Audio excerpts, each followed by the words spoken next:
আসসালামু আলাইকুম সবাইকে, শুভ বিকাল।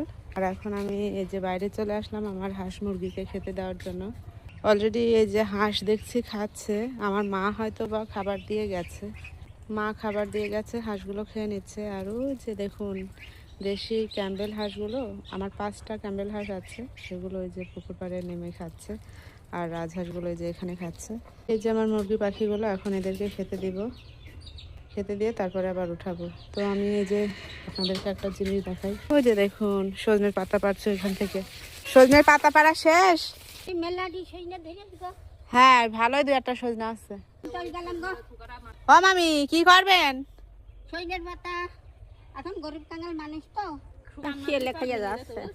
ভুটা শিয়ালে খায়? ওরে মর মর মর মর করে খায়। ও আল্লাহ, গালে হইলো মিষ্টি নাকে। আল্লাহ, এই শিয়ালে ভুট্টা খেয়ে কি অবস্থা করেছে। এই যে দেখেন, জানি না যে শিয়ালে ভুট্টা খায়, আজকেই শুনলাম। যে দেখেন সবগুলো ভুট্টার মাথা খেয়ে নিয়েছে শিয়ালে। দেখেন ভুট্টার কি অবস্থা, আল্লাহ, সব চাবাই চাবাই থিয়ে গেছে না। আসবে না, আসবে না। যাই হোক, এখন অনেকটা বেলা হয়ে গেছে, আর বেশি কথা বলবো না। কি গরম। ভিডিওটি আজকের মতো এ পর্যন্তই। ভালো থাকবেন সবাই, আল্লাহ হাফেজ।